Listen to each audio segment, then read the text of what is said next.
Yeah, I just know the Knicks got a good. What they're saying is a good pick, power forward. Obi Toppin. Yeah, he's He's from New York. He did 4 years. So they're saying like he's ready. Yeah. He got NBA body.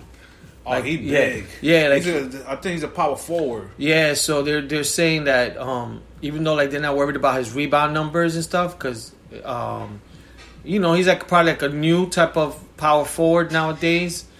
He's like kind of like a Chris Bosh. Yeah, like a Blake Griffin sort of. Oh, they were comparing him to a more Marcus Stoudemire. Oh, okay. Yeah, he looks like a high flying dunker. Yeah. But yeah, and then I think we got a guy from Kentucky, which is our second pick. They're saying, and it was in the first round also. They said that he's supposedly the best. They think he's the best shooter in the whole draft. That's what they thought. They said like, but it's okay. Pure shooter. The Knicks drafted him. They're gonna trade him for an older guy. That's what we do. Yeah. No, I'm hoping something changes up for New York because I think out of all teams, Atlanta, New York got the biggest salary cap. From my understanding. Yeah, because New York had $140 million, right? Yeah. Because they released a lot of. They released Taj Gibson. They released, all this money they made space for. But just like the year before, because they thought they were going to sign a big market guy. Yeah. So they still have money from last year.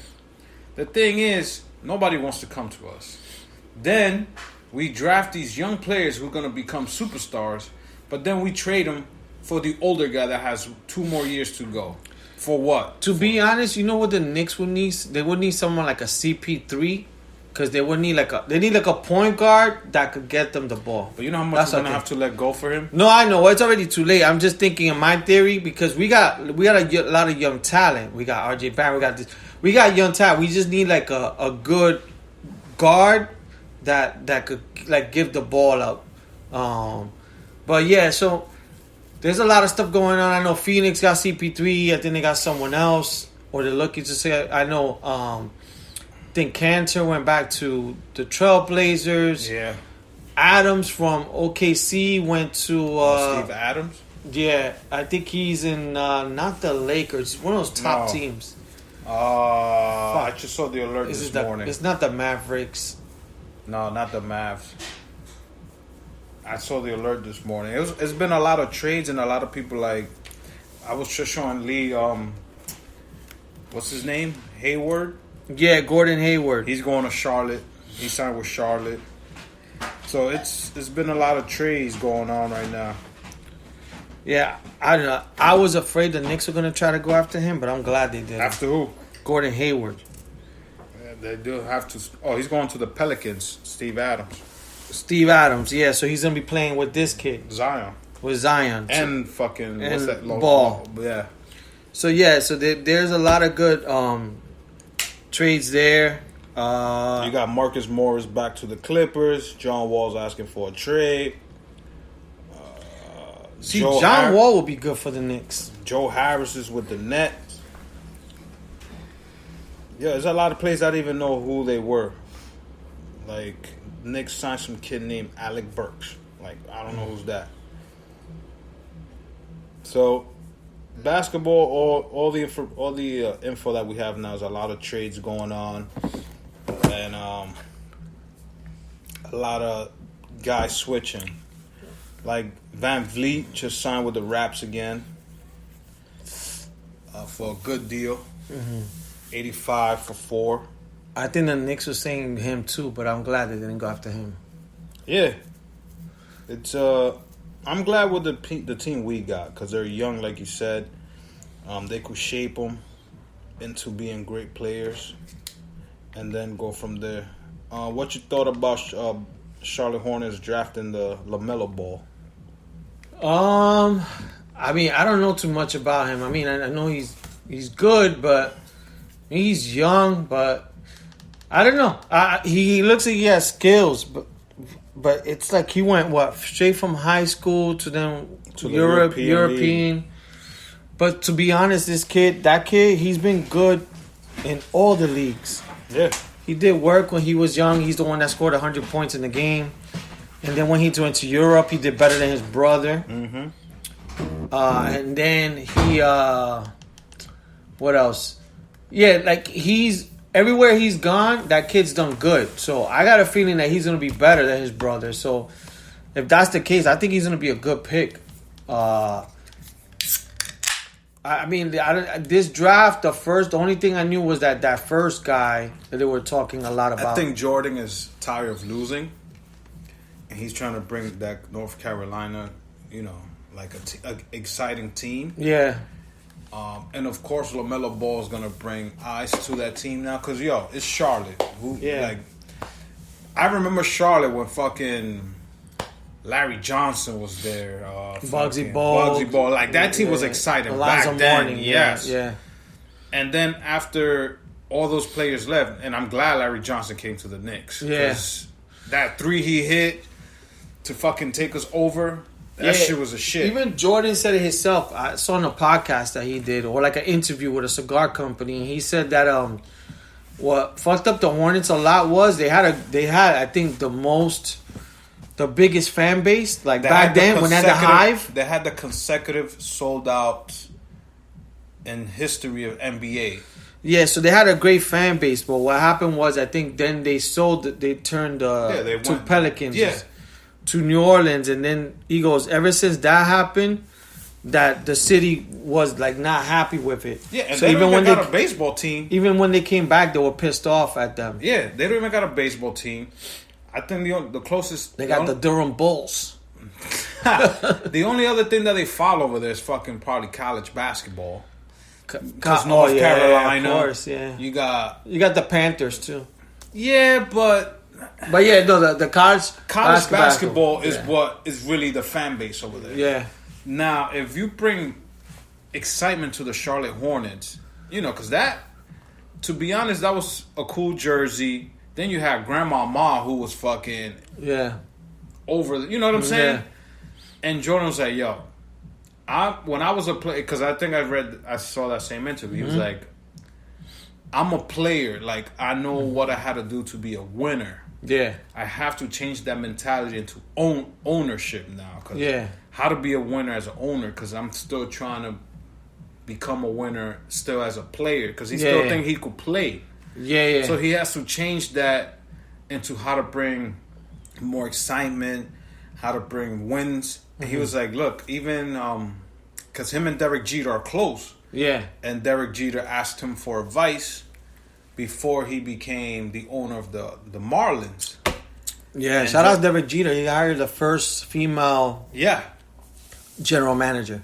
And he was like, look, I told Jeter, yo, you're my brother. Any help you need, money-wise, coaching-wise, I got you. And then that's when Derek Jeter got in. He's trying to bring excitement to the Marlins, too.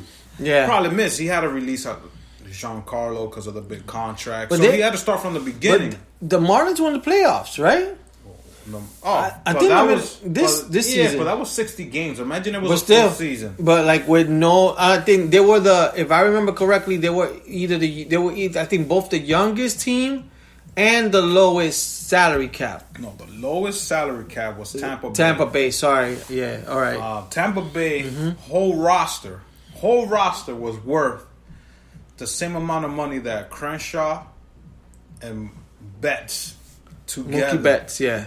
Those two contracts for the year was more than the whole roster of Tampa Bay. Yeah. So it shows you Tampa Bay's doing something correct. So that's what Jeter's trying to do.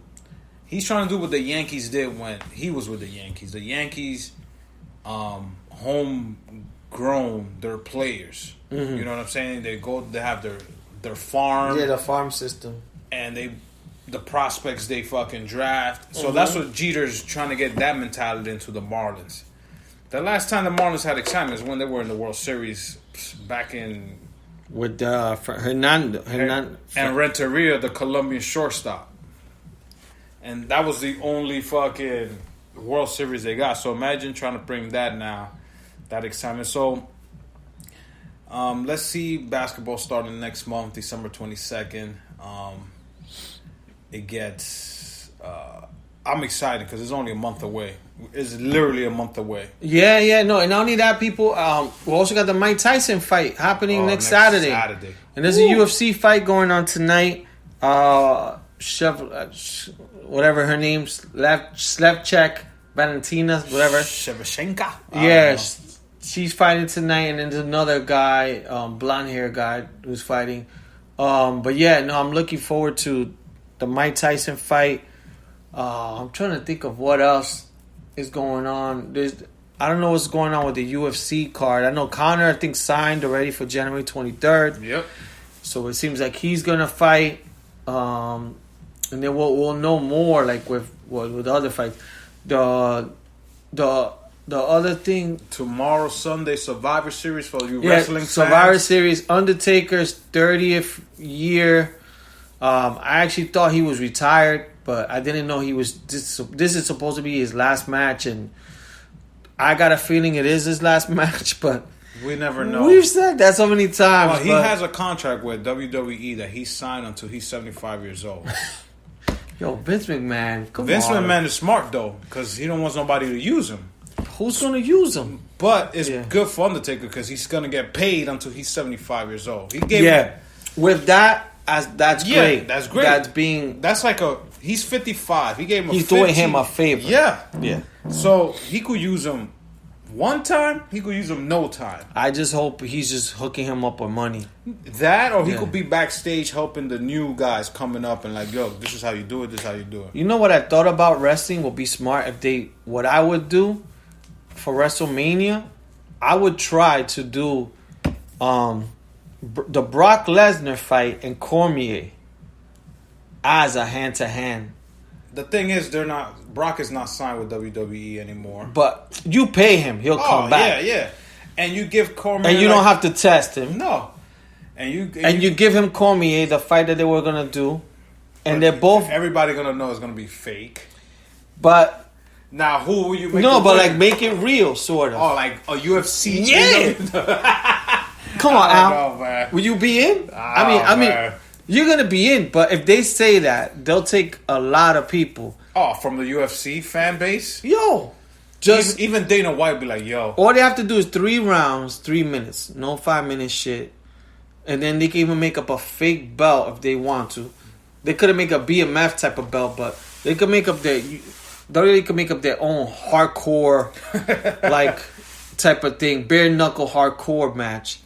Or even just a wrestling match. And you know Cormier will do it because he's a big-ass wrestling fan. He would do it easily. So I was thinking about that. I'm like, yo, that would be smart. If they could do that for like WrestleMania, that would be super smart. Yo. And then do it as a UFC. I would even put the bullshit of them weighing in and like just try to do something different. But email Vince. Tell him. Yeah, that's your bounce back. He'll be on spam. He'll be, who is Lisandro Rodriguez? For Chuleta Brothers. Trying to give us a virus in our system. Chuleta Brothers. Yeah. You're fired. Yeah, we'll hit up. We'll send something to Vince's. I think he has a Twitter handle. And people, this is November 21st on a Saturday. Yeah. And America still doesn't have a president.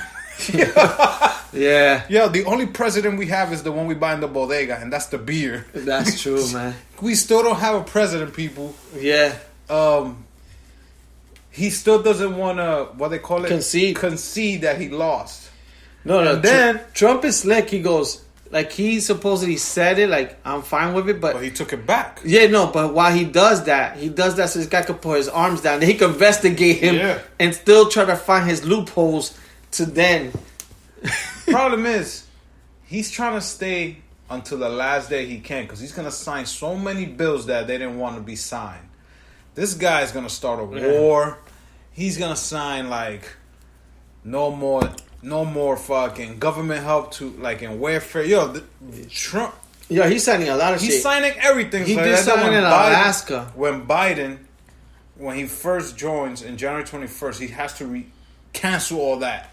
Yeah. You know what I'm saying? So he I don't know, man. He did something in Alaska, because Alaska, they had like, they wanted to do drilling for oil, but the way they want to do it is around their wildlife. Yeah. So if they do that, animals could get hurt or killed or whatever, all this stuff. And then, so Trump signed it just prior to this guy because he had to do it in order for him to start drilling. And he probably and then has Citibank and